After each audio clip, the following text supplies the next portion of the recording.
eu me chamo Daiane, sou educadora financeira e no vídeo de hoje eu vou te ensinar a montar um orçamento à prova de falhas. Se você quer aprender, se está achando que a tua vida está meio caótica, os seus planos não estão saindo do papel e os seus sonhos não estão se realizando, eu tenho certeza que esse vídeo vai trazer muita clareza e vai te colocar na direção certa para realizar todos os objetivos do seu coração. Então vamos lá, começando a falar sobre um orçamento. Ele é fundamental para a organização da nossa vida financeira. Eu, por exemplo, utilizo o meu planner, que foi elaborado e desenvolvido por mim, com a finalidade de eu organizar todos os meus gastos, as minhas despesas. Então, no meu planner, pessoal, eu tenho categoria de receita, que são as minhas entradas, ou seja, o meu salário, categoria de gastos fixos, dívidas, investimentos e gastos variáveis, pois é essa folhinha aqui que consegue me nortear os caminhos, do meu dinheiro, porque eu já falei para vocês que dinheiro é direção. Então, o primeiro passo para quem deseja uma vida financeira organizada é dar início pelo orçamento. Além do orçamento, eu também tenho uma ferramenta que eu sempre fiz uso e ela sempre foi fundamental à minha vida, que é um caderninho pessoal. Eu tenho 2 cadernos, um específico mesmo para eu relatar, descrever todas as demandas da minha vida, inclusive datas comemorativas, Dia das Mães, Dia dos Pais, das crianças, aniversários, para que dessa forma o orçamento não fique comprometido demais. E um outro caderno, que é esse aqui, que eu compartilhei com vocês, onde eu anoto os meus projetos, os meus sonhos, onde eu faço uma projeção do meu futuro financeiro e do que eu almejo para a minha vida, para a vida da minha família, financeiramente falando. Então, tem um caderno pessoal da vida e um voltado para conhecimento e organização financeira, além, claro, do planner. Então eu quero nesse vídeo trazer algumas dicas para você que eu tenho certeza que se você pôr em prática vai mudar a sua vida, porque mudou a minha e certamente vai influenciar positivamente a sua. A primeira dica é realmente começar pela organização financeira. E a partir dessa organização, listar todos os seus compromissos, inclusive suas dívidas, porque tem pessoas que anotam despesas fixas, mas esquecem das variáveis. E as variáveis são justamente o que muitas vezes nos endividam, porque a gente esquece delas ou então não conta com elas e aí no momento que a gente menos espera tem ali aquelas despesas para pagar. No entanto, o salário, o pagamento que nós recebemos, o nosso dinheiro, ele não é suficiente. Então, mesmo que agora você não esteja conseguindo dar conta de pagar todas as suas dívidas, deixe elas anotadas e vá fazendo dentro da sua possibilidade uma organização para conseguir ir liquidando-as aos poucos. Outra orientação que eu posso dar a vocês e que funcionou muito bem para mim é projetar o seu futuro. Por exemplo, quando eu tinha dívidas, eu me comprometi com a vida que eu queria ter. Na verdade, eu buscava visualizar essa vida. Então, eu dizia, não vai ter cartão de crédito, não vai ter empréstimo para pagar. E eu montei ali realmente um orçamento enxuto, somente com as despesas que eu queria levar para minha vida. Tanto que eu digo a vocês, hoje eu tenho contas fixas. No entanto, a minha vida com relação à aquisição, ela é pautada no juntar para comprar e jamais comprar para pagar. Porque essa história de parcela, empréstimo, facilitação, muitas vezes nos leva por caminhos que nós não gostaríamos de seguir. E aí o que eu fiz? Mediante eu ia pagando e liquidando as minhas dívidas, o dinheiro que ia sobrando eu direcionei para 2 finalidades. Isso porque eu desenvolvi essa clareza a partir da minha organização financeira. Uma prioridade eram os investimentos, porque eu não abro mão de investir, mesmo que seja pouco dinheiro. E outra prioridade, aquisições pessoais. Para mim, para o meu esposo, para minha filha, para que dessa forma a gente tivesse segurança com relação às nossas demandas e necessidades e, ao mesmo tempo, a tranquilidade de que não não contraímos uma dívida nova. Então, se a minha filha tinha uma demanda de um calçado novo, eu pegava lá da reserva de uma dívida que eu já quitei e comprava o calçado. Se eu tinha demanda de algum item específico, e aí eu tô falando realmente uma demanda, tá, gente? Porque muitas pessoas confundem emergência com necessidade. E a gente precisa saber separar a necessidade, aquilo que você deseja, ela é atendida mediante a sua possibilidade. Agora, a emergência não. A emergência é algo que precisa vir em prioritário. E existem aquelas emergências que elas não são urgentes, mas são necessárias. Por exemplo, o chinelo da minha filha estava ficando pequeno, então eu sabia que ela ia acordar um dia e não ia mais dar no pé dela. Então aquilo ali era o quê? Uma demanda, né? Então eu já ia lá, trabalhava com prioridade dentro do saldo positivo que ia me sobrando, mas sem negligenciar os investimentos, porque eu vejo muita gente negligenciando a parte de investimento, deixando para depois, alegando que não tem dinheiro para isso. Acontece que se nós não cuidarmos do nosso futuro, a gente vai ter que lidar com as consequências. E aí, mediante a tudo isso que eu comecei a fazer, de direcionar o dinheiro que sobrava para investimento e também para uma reserva de oportunidade, né, para aquisições pessoais, eu montei uma projeção em uma folha de papel ofício mesmo, tá? De como seria a minha vida assim que eu liquidasse todas as minhas dívidas, as minhas despesas. E ali eu encontrei um orçamento enxuto. E esse orçamento transformou a minha vida. E nesse momento eu vou estar compartilhando com vocês o que faz parte do meu orçamento, despesas que são realmente inflexíveis, para que dessa forma você possa estar se inspirando. Então vamos lá, o que eu preciso de fato pagar, honrar todos os meses. A minha faculdade, os meus investimentos, as minhas despesas profissionais, porque eu trabalho como educadora financeira profissionalmente, então eu tenho que honrar com o pagamento do meu site, do meu editor de vídeo, do meu editor de apresentações, com o Google Meet, que é a plataforma que eu faço atendimentos online. Então, tudo isso faz parte, dentro do meu planejamento, das minhas despesas profissionais.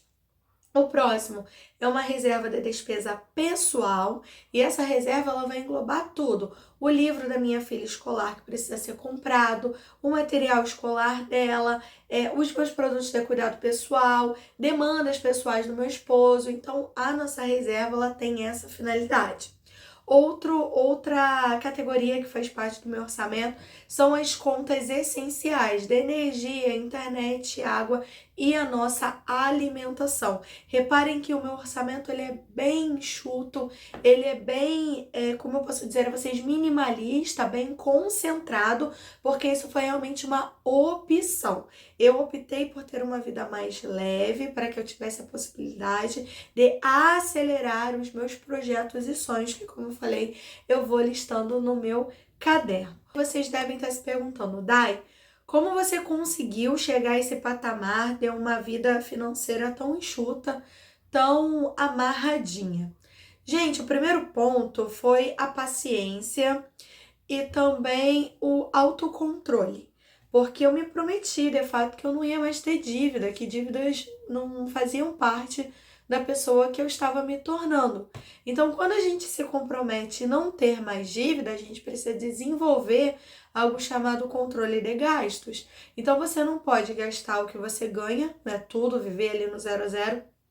Você não pode gastar mais do que você ganha, e se dentro do teu orçamento, aí daí a importância do orçamento, se dentro do teu orçamento houverem gastos que você considera desnecessários, supérfluos e até mesmo que vão gerar arrependimento em você, você já tira eles da sua vida, já elimina, tá bem? Foi isso que eu fiz.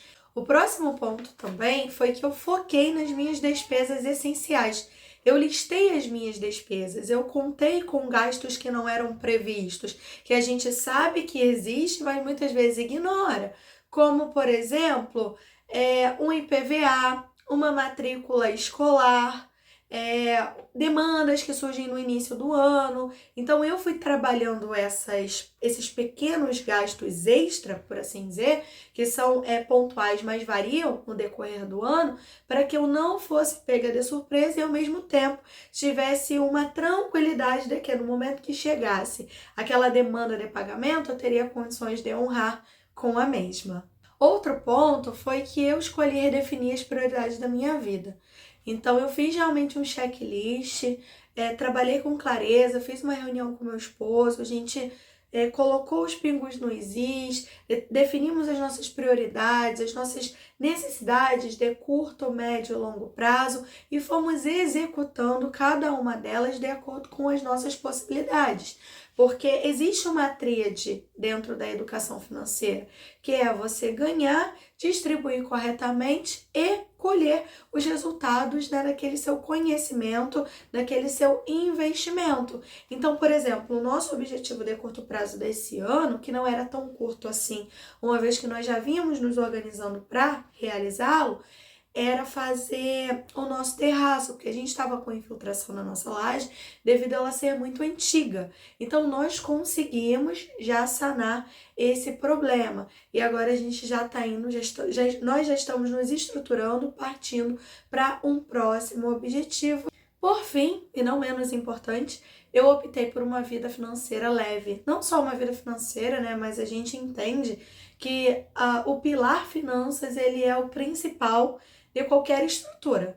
Porque é o que eu costumo dizer, sem dinheiro a gente não come, a gente não se veste, nós não temos acesso a serviços essenciais, como por exemplo energia elétrica, água, porque se nós não pagarmos os serviços, eles são suspensos.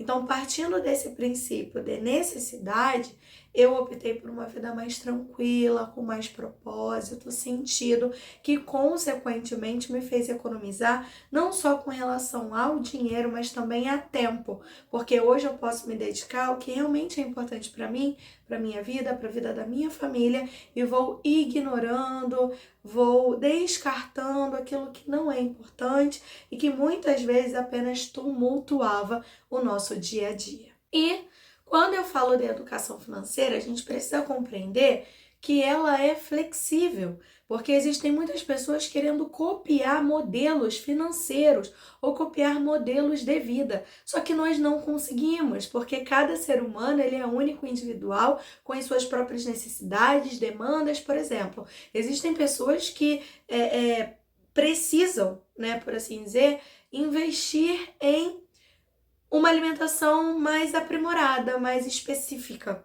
Existem pessoas que precisam de um medicamento mais elaborado e é de uso contínuo. Existem pessoas que têm demandas com relação a compromissos financeiros, como, por exemplo, o pagamento de pensão, uma ajuda de custo a um filho que está na faculdade, que está estudando.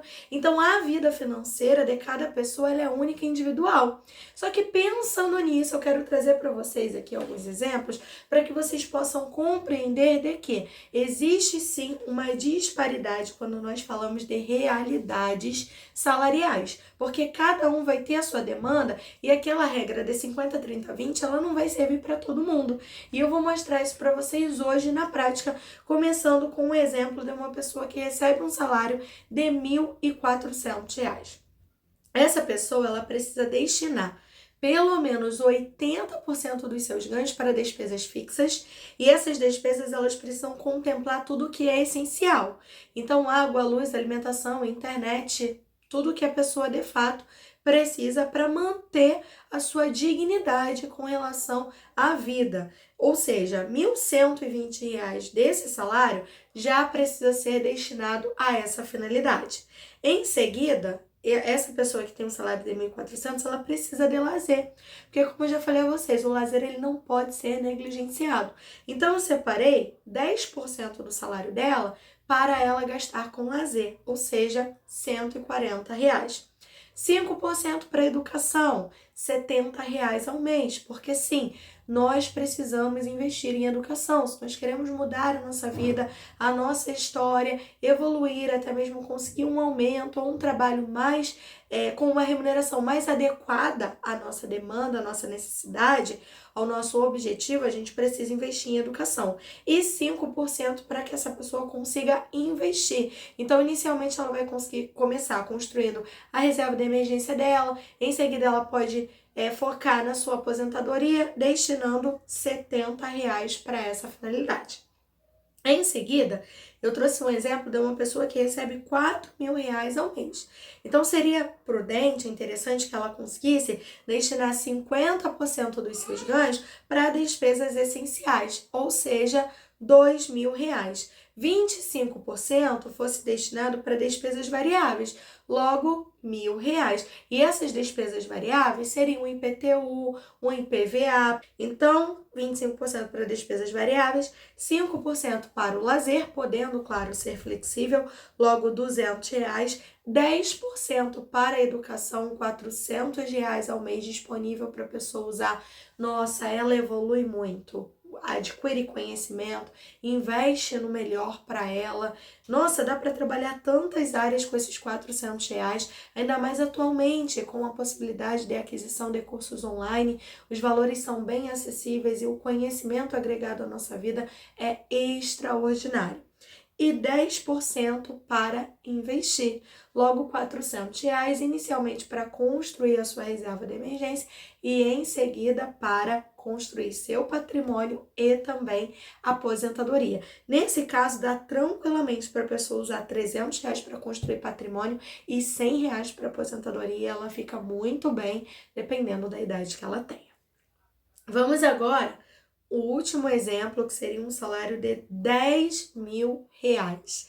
Então, eu trouxe aqui uma distribuição que seria 40% para despesas essenciais, ou seja, R$ 4.000, porque a gente sabe que de acordo com o que as pessoas vão ganhando, as suas demandas, o seu padrão de vida, ele também vai ficando compatível à sua renda, então não dá para a gente querer forçar muito a barra, porque as contas não vão fechar, sabe? Não vai ser compatível, então a gente tem que ir ali de acordo com a realidade da pessoa. 15% para despesas variáveis, R$ 1.500, com a mesma finalidade, tá? O pagamento do IPTU, do IPVA, da matrícula escolar, porque imaginem, eu tô falando aqui de R$ 1.500 ao mês. Se a gente pegar R$ 1.500 e multiplicar por 12, nós temos uma reserva de R$ 18.000 para despesas variáveis. Contempla tudo que eu tô descrevendo aqui e mais, tá? Vamos lá, 10% para o lazer, ou seja, R$ 1.000. 10% para educação, também R$ 1.000, porque é uma pessoa que nós vemos que já está muito bem colocada no mercado. O salário de 10.000, fixo ali. Imagina se ela aprimorar o seu conhecimento, estudar um pouco mais, focar ali na aquisição, né, por assim dizer, de um currículo mais robusto. Essa pessoa chega a um salário de 15, 20 mil, assim, tá? Nem que seja empreendendo. Então, 20% para investir, R$ 2.000 para investir ao mês. Gente, em pouquíssimo tempo, uma pessoa que ganha um salário de R$ 10.000 fica milionária. E 5% para livre utilização, que seriam R$ 500. Prontinho, já distribuímos os R$ 10.000. Então, viram como é sobre realidade? A pessoa que ganha pouco, ela vai precisar concentrar um percentual maior do seu salário nas despesas essenciais. Uma pessoa que tem um salário mais elevado já não precisa disso. Então, é o que eu falo a vocês, não é sobre o quanto se ganha, é o que se faz com o que se ganha e principalmente com a forma que você conduz o seu pensamento e as suas aquisições. Aquisições, quando eu me refiro a isso, são financeiras. Então, as contas que você se compromete em pagar, a vida que você escolhe ter, o seu estilo. Se você é uma pessoa que gasta muito, realmente você vai ter pouco para guardar. Mas se você conseguir encontrar um equilíbrio entre os gastos e os investimentos, a sua vida será muito próspera. E se você gostou desse vídeo, por favor, se inscreva. Dessa forma você me ajuda com o crescimento do canal. Também conto com a colaboração de vocês para compartilhar o vídeo e deixar um like. Um beijo grande em seus corações e até o nosso próximo encontro. Tchau, tchau!